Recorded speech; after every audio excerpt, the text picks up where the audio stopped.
So today we're going to be looking at another key area that you can be focusing on if you're looking to improve mental health and wellbeing across your community.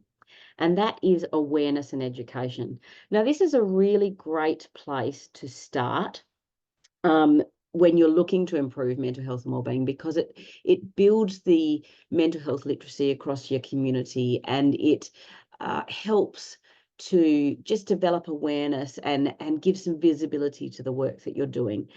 Now, data is a really great place. If you have been watching my other series that I did recently about the process of a framework-based approach, you would have known that in the foundational stages of this, that we often look to collect data to truly know what's going on in our community. Now, data can often show us very clearly, if we ask the right questions, what it is that people understand and what the shared understanding of mental health and well-being is, and whether they feel confident in supporting someone else or supporting themselves, or where to seek help and things like this. So often that data is a really great guidance for you as to what you could be doing to improve mental health awareness and improve education around mental health and well-being.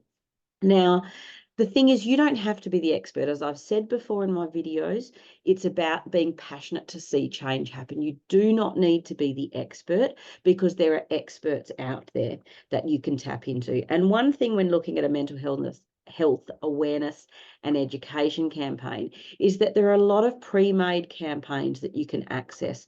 I know certainly in Australia, there's things across Think Mental Health, Beyond Blue, Black Dog Institute, the list goes on and on, Mental Health Commission resources. But wherever you are, if you look up mental health resources and education, you will find that your key mental health bodies have pre-made social media tiles, have pre-made evidence-based education that you can share on your social media channels, or if you've developed a website, or in your local newsletter or gazette.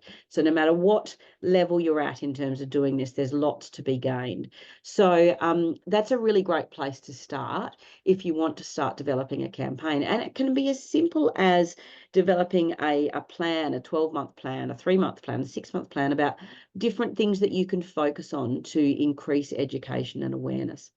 The other thing that you can be doing is, well, two things, I guess. One is that you can be sharing what you're doing as a group is a really good awareness campaign. When you have discussions around shared understanding of what mental health is, you can actually be sharing that with your community, because it starts the discussion, it starts the visibility, it starts the awareness of what's going on.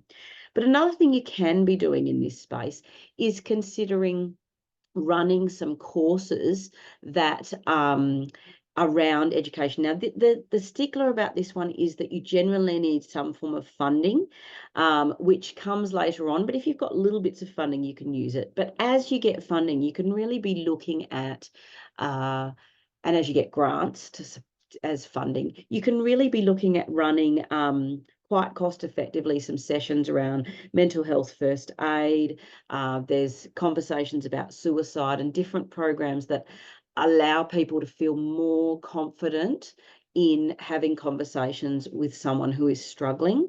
There's an endless amount of courses that you can get, and often there are different ways you can do it. You can have them more impactfully when you've got more funding to go and look at how you get people to come to those sessions. But when you're first starting, there are a lot of cost-effective ways to do it to start improving people's mental health literacy, and the ability to be able to support a mate, support a family member, support a friend, or even support themselves.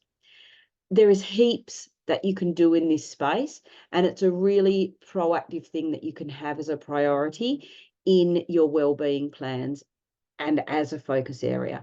So certainly as a group starting out, I would strongly encourage people to tap into this area. As you might know, if you've been following this series, I'm doing a series of videos on lots of different areas that you can focus on. So if you'd like to know when the next one comes out, please like and subscribe my channel or my page, and you'll see it as soon as it comes out. I'm doing them fairly regularly so that people can become equipped and aware of what it is that they can be doing across their local communities to improve mental health and wellbeing. But for now, that's it for today. I'll see you next time.